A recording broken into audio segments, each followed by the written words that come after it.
now, you're tuned into RBLR, the home of Tampa Bay's Reveler Sports. What's going on, RBLR Nation? You are tuning into the Rays portion of the RBLR podcast. I am one of your hosts, Zach Blaine, and here with me, as always, the one and only Mr. Ben Whitelaw. How are you doing today, brother? Hey, Zach. Good morning. What's up? Oh, just doing this podcast thing. Right. So, man, this week, weird week in Rays baseball. Good outcomes through the middle of the week, beginning of the week and the end of the week, not so much, but I think the most pressing thing to just jump off the show with real quick, Andrew Kittredge is down with Tommy John surgery for the season. Yeah, he was able to, avoid Tommy John surgery in 2019, I believe, but now he's finally going to, go through that. It sucks because that is a big loss for the bullpen, but the Rays they're built on depth. They have so much depth at every position, so they can overcome this injury. It's just going to be, all hands on deck, and it's going to be difficult in the short term for sure. Yeah, as a Rays fan, I think all of us kind of understand that you're going to have one of these injuries, and if there was a place to have a season-ending injury, as much as Kittredge has played kind of an integral part of the rotation for the beginning of the season, I think that the bullpen is a place that we could afford, and I put that in quotes, afford to have that injury. Yeah, definitely, especially with Anderson, Fireisen, Fairbanks, Chargois. All these guys are set to come back. There are a couple guys in the minors too that are starting to work their way up. So it can be overcome. It's just the immediate short term right now is going to suck for maybe a week or 2 weeks until they could figure out who's in what role now. Yeah, exactly. And I know we have a few other injuries we got to go over, and a few other this week's been crazy on just moving parts. Yeah, there's a lot of them. So Zunino, he goes on the IL yesterday with some shoulder, I guess soreness we'll call it, but he should only be on there less than 2 weeks. But Rene Pinto comes up. We have Calvin Fauché coming up to take Kittredge's place. He pitched against his former team in Minnesota yesterday. And Yarbrough was optioned to Durham in favor of Shane Baz to come up and make his season debut. Makes sense for Yarbrough. He lost his release point in his last game after having 5 pretty good starts, so he'll be back though. And this was all in the midst of the Rays dropping a series to the White Sox and then sweeping the Cardinals 3-0. So interesting week, some ups, some downs, but that's pretty much how the season has been going so far, a little bit. Exactly. And now I want to get into your from the Yacht situation. I know you said that you understand, but I know that these are, I would say, top 2 players as far as just your favorites go. Right, yeah. I mean, he's my favorite pitcher by far, and it sucks to see him go, but it makes sense. We don't really have time to try to fix a release point thing at the big league level, so he's got to go down and get it figured out there where it's less of an impact on the team's record, because the minor league records are important too. Winning is development, and the Rays pride themselves on winning at all levels of the minors, but you kind of just you need Yarbs down there to figure it out. He'll figure it out. He'll be fine, but I mean it makes sense why his command was off. If his release points falling off to the left 3-4 inches, that makes a pretty big difference. When that ball's on the way to the plate. Yeah. So he'll be fine though. No concerns there. Fleming had a similar thing last season, and he was able to bounce back pretty easily. And now Fleming is in Durham again for a different reason. This is pitch sequencing, but he's been really good. He threw 8 shutout innings yesterday, so he should be back up pretty soon. And it's just nice to have that depth. Yeah, exactly. I think that we talk about every week how deep the Rays pitching rotation is, and just how solid of a pitching group we have. But all these move parts have leads me into my my topic for this week. We're gonna do something a little different and go top 6 first instead of game overviews. But my topic is, with all these move parts and the trade deadline, not necessarily here, but coming up in a little while. If you could pick one person, just one person, who would you pick to bring onto the Rays? It doesn't have to be super realistic, but like obviously we're not going to get Mike Trout on. Right, yeah. I mean, first of all, this was a great topic for this week, especially with these injuries popping up later in the week here. So, good choice. In terms of trade targets, I honestly don't like. My first instinct is like the Rays are going to be fine. They have the depth. I don't think they really need it. Offensively, there's no like major hole in the offense. Like obviously Brandon Lau and Wander Franco being injured is a big hit to this team, but once they're back and healthy, like this is an above average offense. So no really big needs on the offensive side in my opinion here. I think Vidal Brujan and Taylor Walls are going to continue to get better offensively, and even Isaac Paredes, who's been pretty good, he'll continue to get even better. So I don't see a major need offensively, and plus like right now all the guys that would be upgrades are going to be a little bit too expensive because every team is still like kind of in the race except for like Baltimore and a couple others. Yeah. But pitching is maybe where I'd consider adding a guy. I know with Kittredge going down, it's a little bit more pressing now, but we still have Nick Anderson, J.P. Fireeisen, Pete Fairbanks, J.T. Chagua, Brendan McKay, Luis Patino. Like they're all kind of working their way back and could be back on the major league team around the trade deadline, which I think is August 4th this year. I think it's pushed back a little bit. Yeah, so I mean, like those are the mid-season acquisitions right there, like the guys that are getting healthy. But if a couple of them do have setbacks, or even if just one or two honestly have setbacks, because now with Kittredge out, like that does put a little bit more pressure on the bullpen. I'd like to see them go out and get a bullpen arm, and there is one guy, Scott Efros of the Cubs. He's got a really cool like right-handed sidearm delivery, low 90s fastball, great slider. He's pretty similar to Ryan Thompson in his delivery and his stuff, but his command has been a bit better this season, and his stuff grades out really, really well on like pretty much any kind of pitching metric. So his Savant page is nice. His pitching bot page is even nicer. He's got really good stuff, and he seems like a typical Rays player. He'd be under team control until I think like 2027. So he does seem like a pretty gettable guy who they could keep around for a while. I think they could probably package like 2, maybe 3 Rule 5 eligible players, like Cardenas or Mastroboni, and then like one other guy, and then probably get him for relatively cheap. So he's a guy that I'm interested in. Okay. See, I like that. And I was thinking about going pitching, but then I kind of did the opposite of what you did. Like our pitching staff is really deep, and our offense is so right now. We are getting Lau back and Wander at some point. But I went with, as much as I wanted to go with a guy like Juan Soto, who I know is kind of on the trade block. I'm going to go a little more realistic with it, like the odds of Tampa pulling in Juan Soto. I know we offered Freddie Freeman that monster contract, so I know we could afford him technically. While he's under team control, I think he's under team control till 2024 through arbitration. But I went with a guy who can play third and first, played at both at the major league level, and that is Alec Bohm. Okay, yeah, he's a nice option too. I like him. He's someone who I think has superstar potential, just hasn't shown it in Philadelphia yet. He's a guy who can play for Yandy, can play for Jan.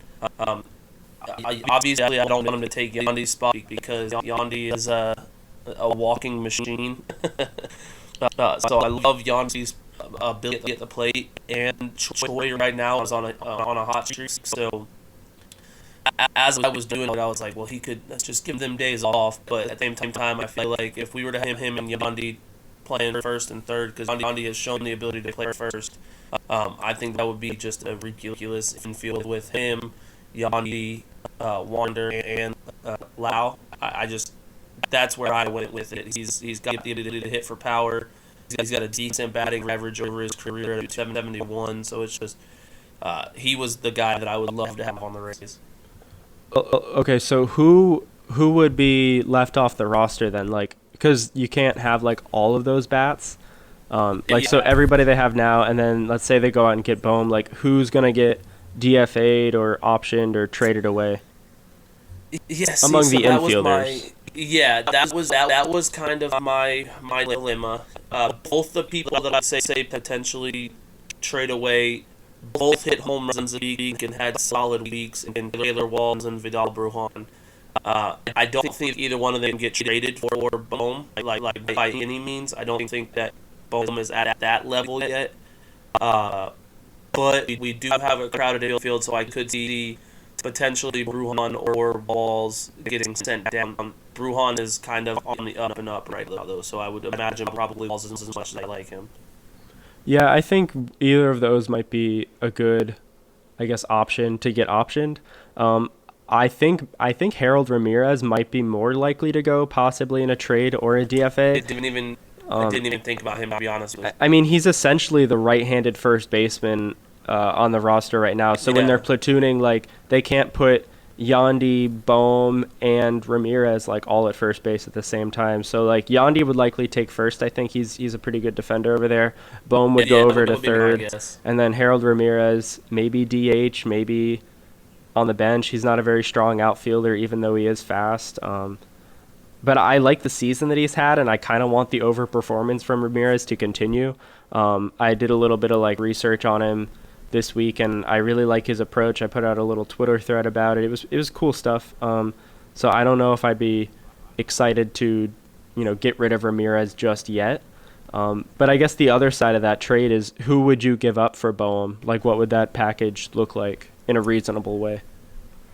Yeah. In a reasonable way, I think you're gonna have to give up, because he is still only 25 and he's having a productive year. I think we would have to give up one of our higher rated prospects. I don't know if it would come up just Rule 5 eligible guys, but I could see, maybe one of our. Maybe I didn't go this deep into it, but if I had to guess, it would be one of our pitching prospects. Obviously not Laws or anyone like that, but kind of the line prospect in the pitching area, and maybe one of our MLB guys, maybe a guy like Harold Ramirez who can fill in that first base spot for them. I mean, he could fill it in. He's not going to do a great job. We kind of saw that defense yesterday. Exactly. I mean, I think the Phillies, I don't know if they want to take on any more like bad defenders, because that outfield is a train wreck. It's really fun to watch as a non-Phillies fan and someone who's still mad about 2008. So I'm fine with it. But yeah, so I guess that would be. I'm not sure exactly what I have to give up. I think it would probably be. It'd probably be bigger than what the Rays are used to giving up for trades, but I could see it happening. Yeah, I mean, it's definitely possible if we're in like win now mode. Yeah, and he was talked about like earlier in the offseason, when there were rumors about a Rays-Phillies trade possibly involving Kiermaier, Bohm. I think Margot's name was kind of thrown around in there. So, who knows? I mean, that would be a pretty big blockbuster trade, though. Yeah, at this point, I don't want Margot going anywhere. Yeah, I think he's going to stay. But this topic that you brought up about trade targets kind of leads into my topic as well this week. I just wanted to check in on the Isak Paredes trade. I know there were a lot of strong negative feelings about Isak Paredes when the move first happened. People warmed up to him a little bit. I mean, you weren't the only one. It was crazy out there on social media. But anyways, so just wanted to check in on that trade. So the Tigers side of it, they typically move prospects like a little more quickly through their system. So when Paredes came up, he might have not been like exactly ready. There's Turnbull, Torkelson, even Victor Reyes in the past couple of years, Casey Mize. All these guys may have come up like a little too early, and it could have hurt their development. But that's just kind of like an underlying theme there with the Tigers, is they like to move their guys quick. And I'm just like they don't have a very high success rate in Detroit with their prospects like that, but they keep doing it anyways for whatever reason. So when the Rays went out and got Paredes and let him like cook a little bit more in AAA, they let him work on some things down there. They had him change his approach a bit. Like, he's kind of just like hunting pitches that are like kind of up in the zone and in on him. So there was a specific swing in the game last night, just as a little tangent here, where it was a breaking pitch down and in, and Paredes, like, his eyes lit up as soon as that ball started coming in, because it was like coming into a sweet spot, and then it eventually like dropped below the zone. He was able to lay off of it, but it's very obvious like where he wants the ball, and teams are still like throwing him the ball there, which is interesting. He had another home run yesterday, which is pretty cool. But anyway, so in relation to this trade here with Austin Meadows and Isaac Paredes, Meadows this season has a 106 weighted runs created plus and a 0.1 F/WAR. At the time of writing this, I've added some more stuff this morning. He's been a below-average defender this season, and he has spent some time on the IL. Paredes on the flip side here, I have a typo, but I'm pretty sure it's supposed to say 117 weighted runs created plus, and he's got a 0.6 F/WAR, and he's been a well above average defender at third base this season, which is nice. So, a bit of a smaller sample size with Paredes, but even Meadows with his time on the IL, still not a ton of games. Paredes has outplayed him this year, like flat out, pound for pound. He's been the better player, which is cool to see. Yeah, no, I agree 100%. If you were to take just this year's statistics, then Paredes is, I wouldn't even say a close lead. I'd say he's, miles ahead of Meadows. Yeah, definitely. So I don't want to call it like, that the Rays won the trade already, because we're still like, 3, 4, 5 years away from having a clear winner. The Rays also have a draft pick in a year, an extra draft pick from this trade in a year where the draft it's less top heavy than usual, but it's a pretty deep draft. A lot of really good prospects in the late second round, early third round kind of area. So that's where the Rays draft pick is going to be. And it's just crazy that the Tigers even answered the phone when Peter Bendix called about Paredes. Like, you got to hang up. Like, don't answer the phone when the Rays front office calls. Like, you're gonna get beat. Exactly. That's the thing. Teams continue to do it. I mean, we've talked about how often we win trades. I think we've had, like, with all of us talking, we've discussed maybe one trade where the Rays didn't necessarily win, still didn't lose. So it's like, I mean, more power to Detroit. I love Austin Meadows, one of my favorite players to wear a Rays uniform, but I do think that we got the better end of the deal. Yeah, right now the Rays definitely are ahead in that deal. It's still a couple years away from, like, being all said and done, but what's really interesting is Austin Meadows has, like, no power this year. Like, his power's just kind of gone. Very few extra base hits, no home runs yet through, like, 100-something plate appearances now, so interesting there. And Paredes is continuing to develop and come into his own, so I really like this deal so far, and it's worked out well for the Rays. Yeah, could not agree more. I mean, just last night he hit a shot.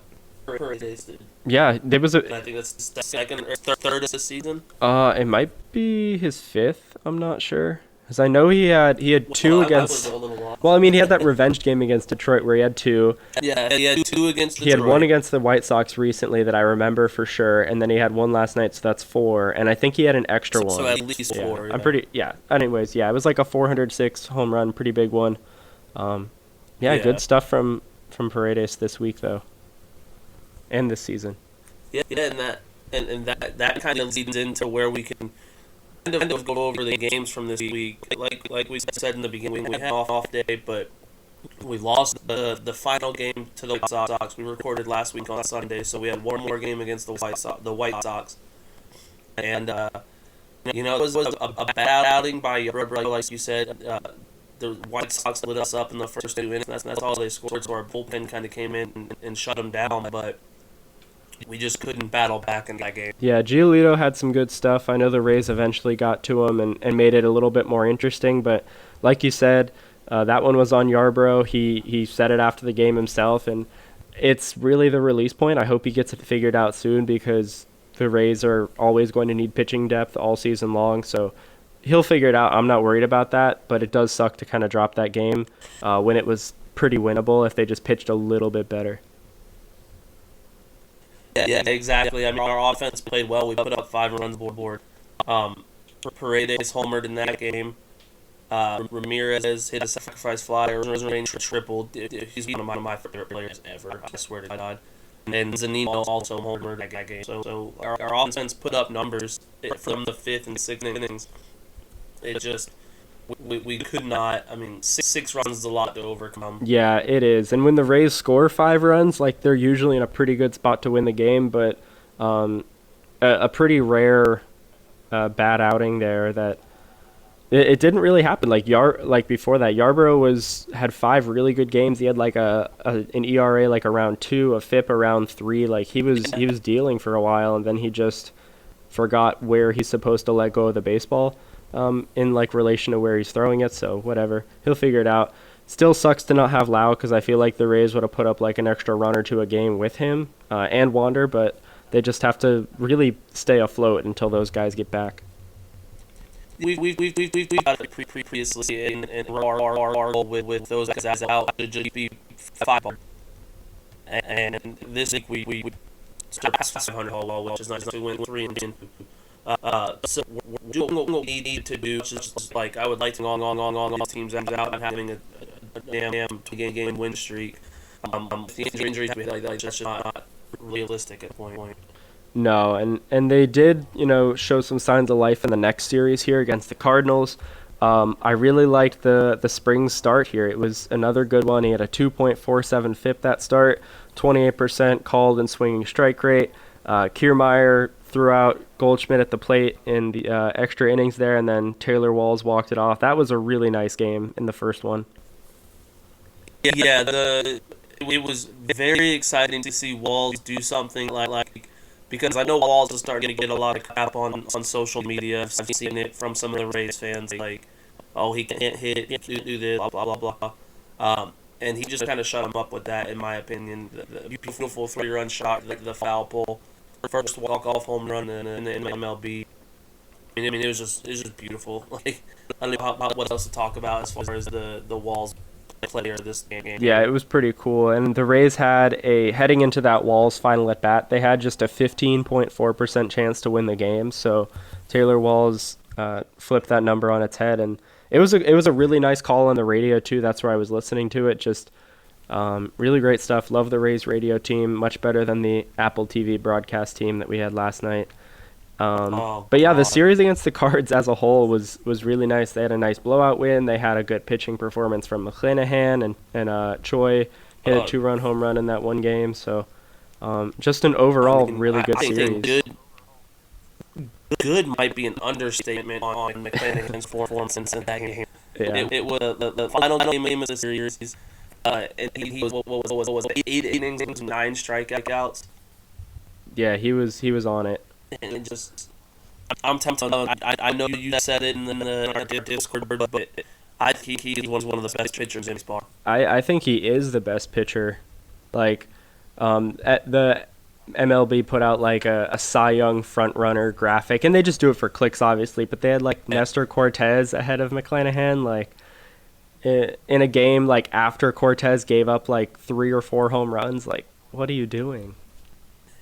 I mean, I know it's for clicks, but it's still frustrating. Yeah, exactly. Whenever you're gonna have this list like this, Yankee players are gonna get their due based off they have more fans than Tampa Bay does. So more people at the Yankees. If I put a Yankees player first, it's gonna get more attention. If I put a base player first. Yeah, but exactly. I mean, like you said, McClanahan 7-2. Last game we walked on one guy in 8 innings. Like, it's just you don't see a Ray 8 inning walk often, and for him to have that performance, it's amazing. Yeah, he had some really great stuff. His fastball looked a little bit better than usual, had like an inch more of rise on average, and that made a pretty big difference against those Cardinals hitters. So usually his fastball isn't always his best pitch, but it looked really good that game. Changeup was good as always. Curveball, great. Slider, great. Just you don't see many guys with 4+ pitches like that, and he's a lefty, and he throws like 98, 99. That's insane. Just the best pitcher in the league right now. Now, I do want to go over one other pitcher that I believe, I could be wrong, so just let me know. But Bart, I think it's Luke Bart. Yeah. Made his Rays debut. Yeah, that's who it was. Made his Rays debut, and he threw 2 different sliders. One was a gyro slider, and the other one was just a typical cutting slider. And those two pitches, he only threw one inning, but those two pitches, my God, dude. Yeah, he's got some good stuff. I think we might see him stick around a little bit, especially with all these injuries popping up. I don't know how much he'll be in high leverage. I think that's going to be a Jason Adam and Colin Poche, maybe Brooks Raley kind of thing, but he'll get some innings for sure. Yeah. He's got some stuff. Yeah, and I will say I am 100% looking forward to that, just based off of his one inning he's pitched so far. But yeah, I mean that whole Lewis series, like the first time last game were really close with a 4-2 win and a 2-1 win, but that mid game we blew them out of the water with 11-3. We put up 11 runs. It just, man, great week against our St. Louis, and I know how much that hurts Eureka, because Eureka is a St. Louis fan outside of being a Rays fan. So I know that one hurt him a little bit. Yeah, it was just an overall great series. It had a little bit of everything in all three games, so good stuff. I had fun watching all those games. Well, all the fun kind of ended last night, if I'm being completely honest with you. We're going to get into the one game we're going to go over, and they play a good game, obviously, but we're recording before the game. No. Start from which hurt it because but this starts in nowhere. Kind of gotten beat up. I mean, he didn't look terrible, but it's been speculated and almost proven that nationally televised games are using juiced baseballs. There's like on average 2 to 3 more runs scored per game on all nationally televised games compared to like non-nationally televised games. So his lack of swing and miss, it's pretty common with him, and it's usually not too bad, like he can get away with it. But when you combine that with the juiced balls, like he was set up for failure from the beginning, which isn't really fair. I do like the juiced balls, but I'd rather them just pick one baseball and stick with it. So a little bit of regression there. Yeah. It just hurts. It sucks. Yeah. I mean, in this game alone, there was 5 home runs in this game. Buxton hit 2. Arena, well, I mean, if you count Arena inside the park home run, there was 6. Paredes hit 1, Brujan hit 1. Arena, and then 2 Buxton and 1 for Paredes. Yeah, there were so many home runs. Just, yeah, like that is insane to think about. Like, I can remember games where there's not many home runs without juice balls. Like, there's no way. Yeah, and I know we're getting into summer, so like the ball is going to carry a bit more, but like Brujan's home run probably shouldn't have been a home run. Like that was a borderline pop fly. Like, I mean, I'm happy for him. It's his first one, and then the one that Buxton hit, one of Buxton's was like on a slider below the zone that he just kind of like flicked his wrist at, and that went like 400 something feet. So like, he's a strong guy. He's got fast hands, but like he was protecting the plate on a slider with like a negative 6.7 expected run value. Like, that ball is supposed to be like slapped into the ground with like a wet towel. It's not supposed to go over the fence. Like, it's so Exactly. And I love home runs. I love offense, but like, come on, like they don't. Yeah, no, I 100%. It's ridiculous. I agree 100%. And I agree that I'm happy for Brujan. First major league home run, but it realistically 350 feet should not have been. Yeah, it's fine. I mean, Yankee Stadium, that's like third deck, so Yankee Stadium, that's almost out of the that's park. hitting somebody's car. So I don't know. Still, there were some good things in that game. I still love Calvin Faucher's curveball. He doesn't use it as much as I'd like him to, and I know that's, the sequencing stuff is a bit like beyond my brain. Like, I can't fully understand why he just doesn't throw the curveball every pitch, but I know there's a reason for it. He got hit around a little bit. Ralph Garza looked pretty good in mop-up duty. Couple home runs for the Rays, couple hard-hit balls. Margot hit a couple really hard that just didn't find the grass. Not a terrible game, but an uncharacteristic outing from Rasmussen kind of did him in. So it is what it is. I'm sure they'll bounce back today. We get Boz making his season debut. I think we'll go like 4, maybe 5 innings as they continue to kind of ramp him up. I'm just excited to see him pitch. I love his stuff. Yeah, I am just as excited as you are, and it's something that I just want to see how he's kind of improved from last season. We saw him at the end of last season, and up until the playoff game, it looked really impressive. The playoff game, not so much, but I think he's gonna. I just want to see the improvement. Yeah, definitely. From him, I hope we can make him one of the players of the week next week. That would be nice if he goes out there and gets it done. So hopefully he's good today. Oh yeah, and I mean, speaking of players of the week, let's just go ahead and get into that real quick. Then, who do you have as your So my bat of the week? It's pretty convenient that I already decided Paredes would be my topic for this week, but I decided that like Tuesday or Wednesday, and then he came out and just he played well all week. So I got Isaac Paredes. He was second on the team with a 192 WRC plus. Choi had a 212, so like both of them were well above average, but Paredes was a little bit lower. They both had a .2 FWAR, but the thing that put Paredes ahead for me was he was second on the team in walk rate with a 15.4 walk rate, second to Yandy. Paredes had the second lowest strikeout rate at 7.2, which was second to Margot. He had the highest slugging percentage at 800. Like, that's insane, like an 800 slugging.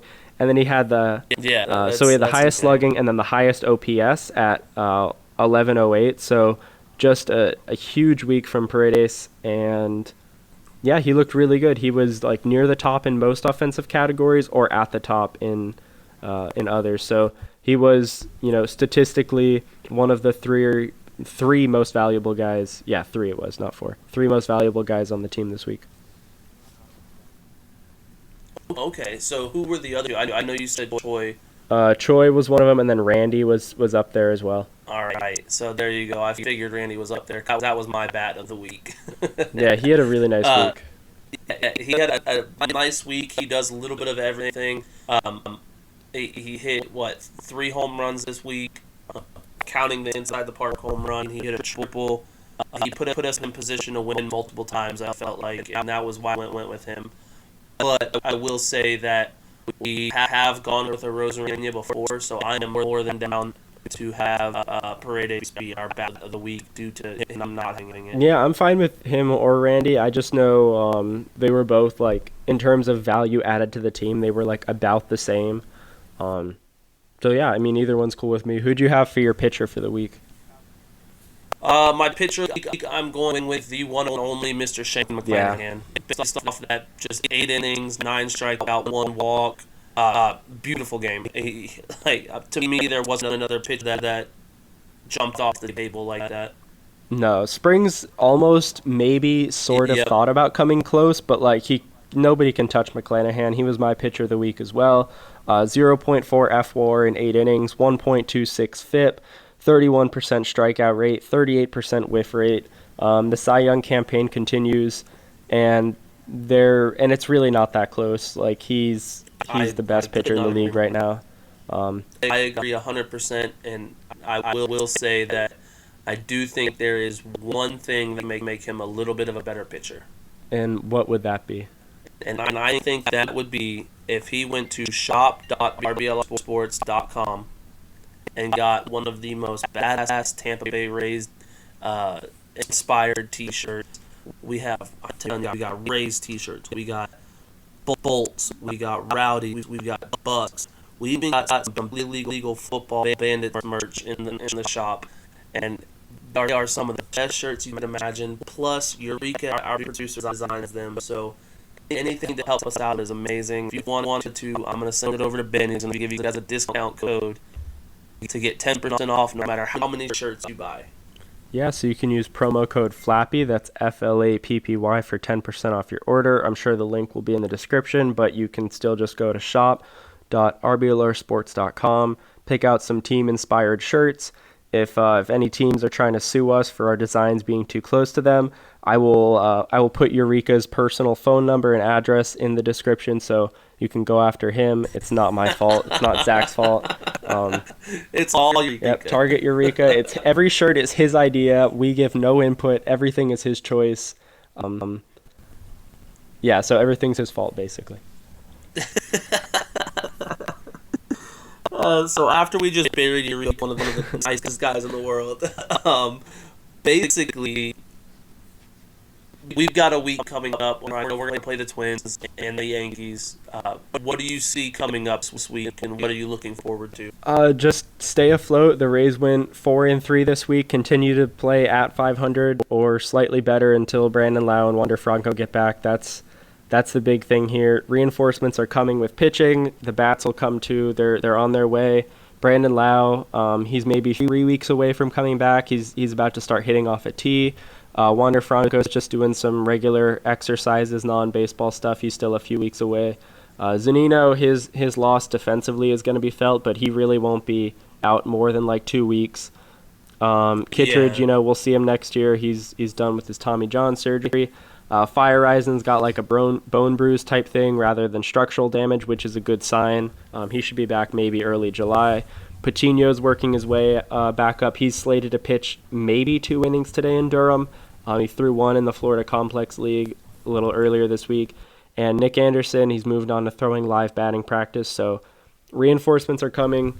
Just play 500, please, and thank you.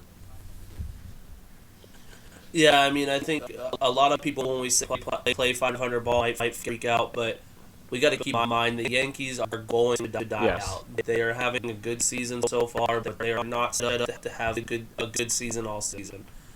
Their guys are going to get tired. Their guys are going to get overworked. It's going to happen. We're sitting at third in the division right now, but we are, the Blue Jays are the only team I'm actually worried about at this point. Yeah, all those Yankee starters and Clay Holmes, their best reliever, who's really good, but he's going to hit like a career high in innings pitched by like August.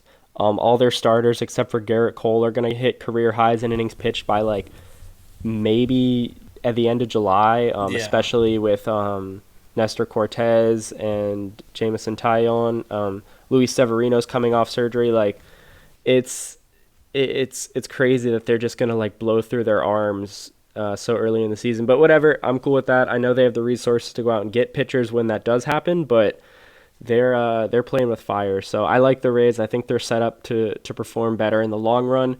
And when bad teams are slumping, when good teams are slumping, they play 500 ball. When bad teams are slumping, they go on 12-game losing streaks like the Angels. Exactly. So if the Rays are not playing good baseball and they're still playing 500 ball, that's a good sign, because this team will play good eventually, and when that happens, it's going to be really cool to watch. So, just play 500 for the week. And if you need pitching help, Josh Fleming looks ready. He's got a 0.9 ERA, 2.44 FIP in his last 36 innings pitched in Durham. He's ready to go. Yeah, could not agree with you more. That's kind of exactly where I'm at as far as the upcoming week and what I'm expecting. I'm expecting to take the series from the Twins and probably 500 against the Yankees. Kind of like we did last series we played them. But aside from that, I'm going to say, one more thing to you guys listening. If you guys could just give us a like on whatever platform you're listening to this from, whether it's Apple Music, Spotify, anywhere that we're on all the major streaming platforms. If you guys could just give us a like and leave a little follow there, it would be amazing. And we are also on all major social medias as far as Instagram, Twitter, Facebook. If you just follow us there at RBLR Sports, that would be amazing. Thank you guys enough for all the love that you already give, and you guys are the best. Yeah, thank you so much, everybody, for listening, and go Rays. Thank you for tuning into this presentation by RBLR Sports. On your way out of the stadium, please remember to like and subscribe.